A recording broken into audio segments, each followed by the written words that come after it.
इस कहानी की शुरुआत में एक कबीले को दिखाया जाता है जो जंगल में शिकार कर रहा होता है। दरअसल ये कबीला आज भी पुराने रीति रिवाजों पुराने तरीकों से चलते हैं। इन्होंने जंगल में जगह जगह पर फंदे लगाए होते हैं। इन्हें पता होता है कि इनका फंदा कहाँ कहाँ पर है। और तभी उस सुअर का जिसका ये शिकार कर रहे होते हैं उसका पैर एक फंदे से टकराता है।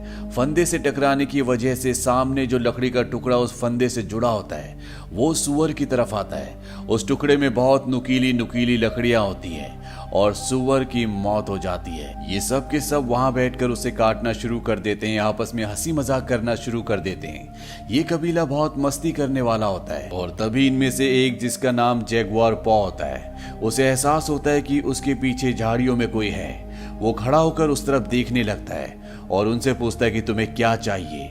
वहां झाड़ियों से कुछ आदिवासी निकलते हैं और इनके सामने 4 बड़ी बड़ी मछलियां रख देते हैं। वो कहते हैं कि हम यहाँ से गुजरना चाहते हैं। बदले में ये भी उस शिकार का एक टुकड़ा जो इन्होंने अभी किया होता है ये भी उन्हें दे देते हैं। दरअसल ये सब पुराने रीति रिवाज हैं। और अगले पल झाड़ियों के पीछे से बहुत सारे आदिवासी निकलते हैं। ये सब वहां से जाने लगते हैं। जैगुआर पॉ देखता है कि इनमें से बहुत सारे लोग घायल होते हैं। वो इनसे पूछता है कि हुआ क्या था। उन्हीं आदिवासियों में से एक आदिवासी बोलता है कि हमारा कबीला तबाह हो गया और अब हम एक नई शुरुआत के लिए जा रहे हैं।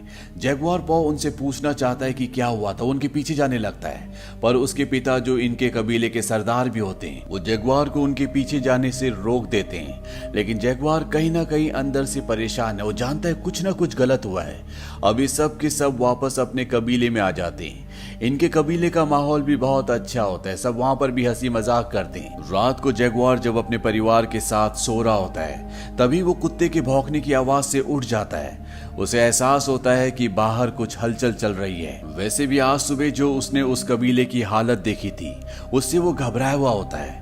अगले पल हमें बाहर दिखाया जाता है जहां पर एक बहुत ही भयानक बहुत ही खूंखार आदिवासी होता है। उसके सभी साथी पेड़ों के पीछे छुपे होते हैं जो उसके इशारा करने पर मशाले लेकर पेड़ों से बाहर आ जाते हैं।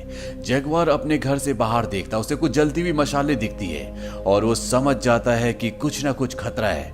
वो अपने परिवार को लेकर बाहर निकलता है और तभी हमलावरों में से एक इन्हें देख लेता है लेकिन जैगुआर उसे खत्म कर देता है। जैगुआर अपने परिवार को लेकर कुएं के पास जाता है। वो अपने बेटे और अपनी पत्नी जो कि प्रेग्नेंट होती है उन्हें रस्सी के सहारे धीरे धीरे कुएं में छोड़ना शुरू करता है। और जब वो नीचे जा ही रहे होते हैं तभी उन आदिवासियों में से एक आदिवासी जिन्होंने इनके कबीले के ऊपर हमला किया है वो जैगुआर को देख लेता है। वो भागता हुआ उसकी तरफ आता है। जैगुआर जल्दी जल्दी अपनी पत्नी और अपने बच्चों को नीचे छोड़ता है। वो गिर भी जाते हैं और अब वो आदिवासी इन तक पहुंच जाता है पर जैगुआर उसे पैर से गिरा देता है। और इससे पहले कि वो कुएं के अंदर गिरता जैगुआर उसका पैर पकड़ लेता है। वो आदिवासी जो कुएं के अंदर गिर रहा होता है वो देख लेता है कि जैगुआर की पत्नी और उसका बच्चा अंदर है। पर इससे पहले कि वो किसी को बताता जैगुआर उसे मार देता है। जैगुआर अपनी पत्नी और बच्चे से कहता है कि मुझे अपने लोगों की मदद के लिए जाना होगा। हालांकि उसकी पत्नी उसे जाने से मना करती, उसे रोकती है पर वो अपनी पत्नी से कहता है कि मैं वादा करता हूं कि मैं वापस जरूर आऊंगा। और ये कहकर वो अपने लोगों की मदद करने के लिए चला जाता है। वहां पर जैगुआर के लगभग सभी लोगों को बंदी बना लिया होता है। कई लोगों को मार भी दिया होता है। यहाँ पर एक बहुत खतरनाक आदिवासी होता है जिसका नाम होता है मिडलाई और वो अपने चाकू से जैगुआर के ऊपर हमला करता है। वो जैगुआर को मारने वाला होता है पर जैगुआर उसका चाकू पकड़कर उसी की तरफ मोड़ देता है पर इससे पहले कि वो उसे मारता। यहाँ पर इन सब का सरदार आ जाता है जो जैगुआर को बंदी बना लेते हैं। हालांकि मिडलाई यहाँ पर जैगुआर को मारना चाहता है पर सरदार उसे मना कर देता है। वो कहता है कि मुझे इसकी जरूरत है। जैगुआर के पिता भी बंदी होते और वो अपने पिता से कहता है कि मुझे माफ कर दो पिताजी। मिडलाई ये बात सुन लेता है और उसे पता चल जाता है कि ये उसके पिता हैं। इसीलिए वो जैगुआर के सामने उसके पिता को मार देता है। इसके बाद वो जैगुआर के ऊपर भी एक जोरदार प्रहार करता है जिससे वो बेहोश हो जाता है। और जब उसे होश आता है तो वो देखता है कि उसके सभी साथी यहाँ पर बंदी बने हुए हैं। जैगुआर कुएं की तरफ देखता है जहाँ पर उसकी प्रेग्नेंट पत्नी और उसका बेटा है। सरदार का बेटा उसे उस तरफ देखते हुए देख लेता है और वो कुएं के पास जाता है। वो देखता है कि कुएं के अंदर एक रस्सी लगी हुई है इसीलिए उसे शक होता है। वो कुएं के अंदर देखता है लेकिन वहां पर उसे कोई नहीं दिखता क्योंकि जैगुआर की पत्नी और बेटा कुएं कुएं के अंदर एक पत्थर के नीचे छुप जाते हैं। वो ऊपर से एक बहुत बड़ा पत्थर भी फेंकता है, लेकिन उसे कोई हलचल नजर नहीं आती। इसके बाद जो रस्सी लगी होती है वो उस रस्सी को काट देता है, यानी कि अब चाहकर भी जगुआर की पत्नी और बेटा ऊपर नहीं आ सकते। और अब इन्होंने जितने भी कबीले वालों को बंदी बनाया होता है, इन सब को अपने साथ एक लंबे सफर पर ले जाते हैं। रास्ते में इन्हें वो कबीले वाले भी मिलते हैं जो सुबह इन्हें मिले थे, जिन्होंने इन्हें मछली दी थी,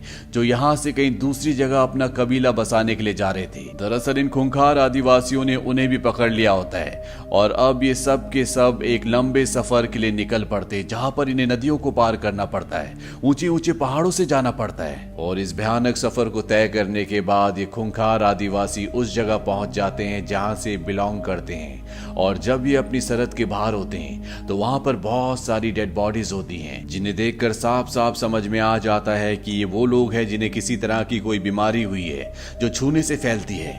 यहाँ पर एक बच्ची भी होती है और वो उन खूंखार आदिवासियों को जो इसी जगह से बिलोंग करते हैं उन्हें कहती है कि बहुत जल्द पवित्र समय आने वाला है, दिन में अंधेरा हो जाएगा, एक आदमी तुम्हें यहाँ से बाहर ले जाएगा और तुम्हारा और तुम्हारे इस पूरे साम्राज्य का हमेशा के लिए अंत हो जाएगा। अब ये सब यहाँ से आगे चले जाते हैं और तभी एक गांव आता है जहाँ पर बहुत सारे मजदूर होते हैं जिनकी हालत बहुत ज्यादा खराब होती है, फिर भी इन्हें यहाँ पर काम करना पड़ता है। पर इन्हें यहाँ पर नहीं छोड़ा जाता और आगे ले जाया जाता है। अब कबीले का जो सरदार इन सब को बंदी बनाकर यहाँ पर लाया है, उसके पास एक आदमी आता है। वो पूछता है कितने आदमी हैं? वो कहता है कि मेरा बेटा बताएगा, लेकिन इस बार पैसे अच्छे चाहिए, यानी कि ये लोग इन्हें यहाँ पर पकड़कर इसलिए लाए ताकि इन्हें बेच सके।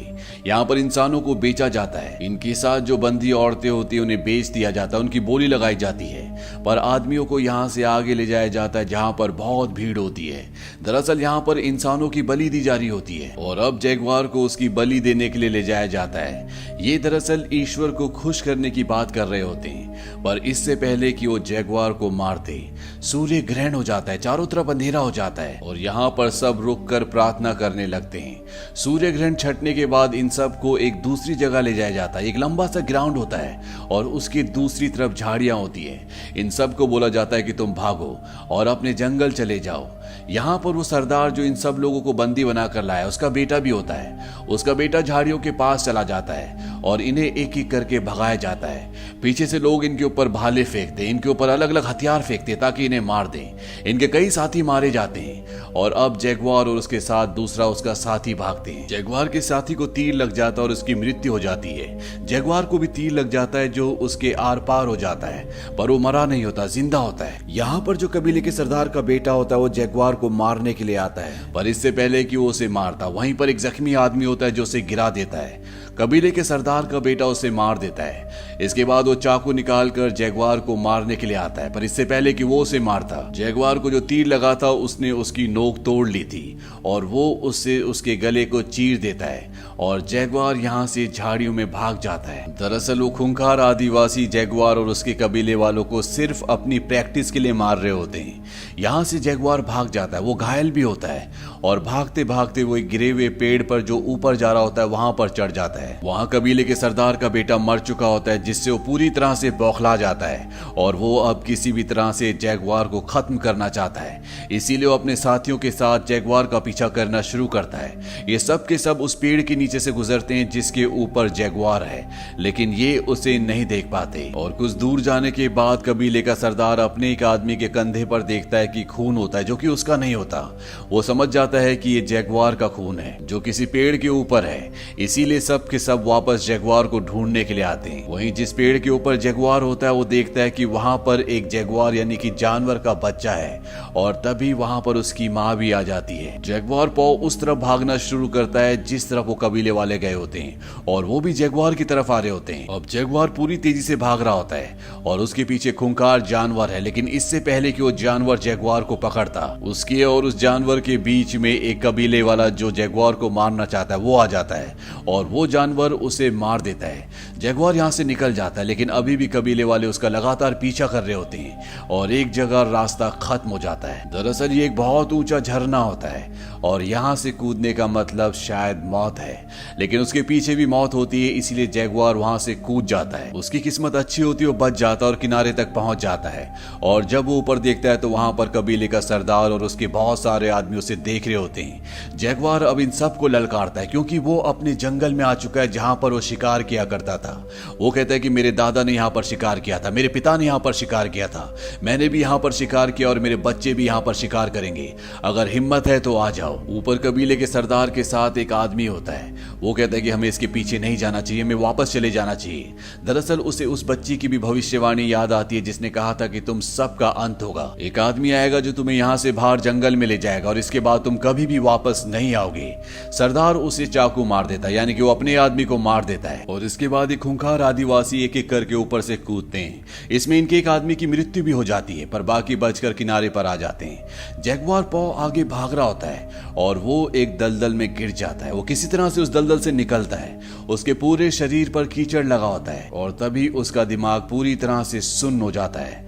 वो कहता है कि मैं जैगुआर पॉ हूं, ये जंगल मेरा है और मुझे यहाँ से कोई नहीं भगा सकता, मैं किसी से नहीं डरता।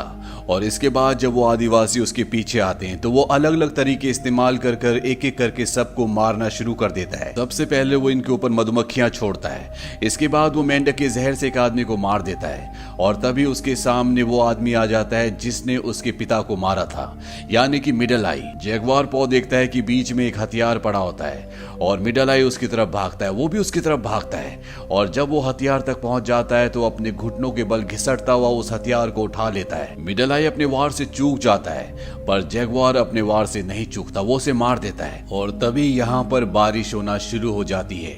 जैगुआर पॉ की बीवी और बच्चा कुएं के अंदर है, कुएं में लगातार पानी भर रहा होता है। उसकी पत्नी को अब यहाँ पर पेन भी शुरू हो जाता है, यानी कि उसकी कभी भी डिलीवरी हो सकती है। जैगुआर भागता हुआ कुएं तक पहुंच जाता है, उसके बीवी बच्चे बोलते हैं कि हमें बाहर निकालो, पर उसके पीछे अभी भी बचे हुए 3 आदिवासी आ रहे होते हैं। उन तीनों में से 2 आदिवासी कुएं पर रुक जाते हैं क्योंकि वो देखना चाहते हैं कि कुएं के अंदर कौन है। वो उसके बीवी बच्चों को देख लेते हैं और कबीले का सरदार जो कि सबसे खूंखार है वो जैगुआर के पीछे भागता है और जैगुआर भागते भागते एक जगह रुक जाता है। दरअसल उसने कुछ देख लिया होता है। वहां पर कबीले का सरदार पहुंच जाता है। जैगुआर ने उसके बेटे को मारा, इसीलिए दूर से उसे तीर मारता है जो उसके दिल से थोड़ा सा ऊपर लगता है।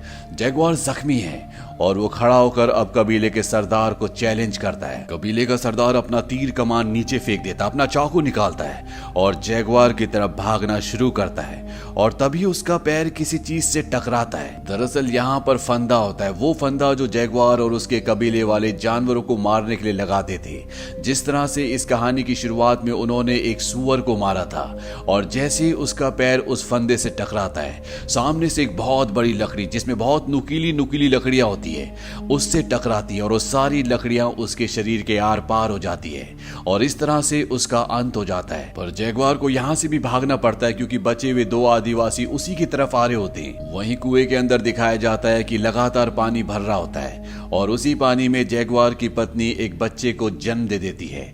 जैगुआर भागते भागते समंदर के किनारे रुक जाता है और हैरानी से समंदर की तरफ देखने लगता है। अब वो 2 आदिवासी जो जैगुआर को मारना चाहते हैं वो भी यहाँ पर पहुंच जाते हैं, पर वो उसे नहीं मारते।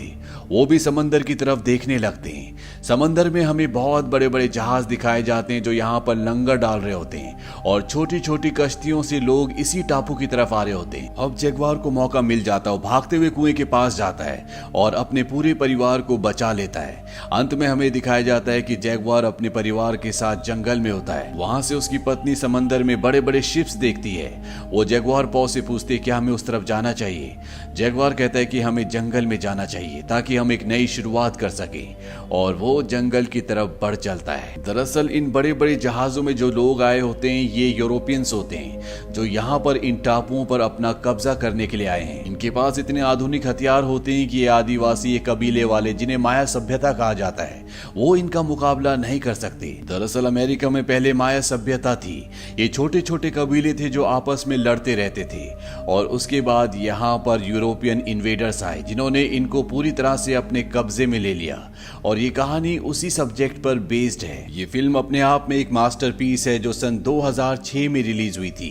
IMDb पर इसकी रेटिंग है 7.8। इस फिल्म का बजट था $40 मिलियन और बॉक्स ऑफिस पर इसने कमाई की थी $120.7 मिलियन की। उम्मीद करते हैं कि ये कहानी आपको पसंद आई होगी।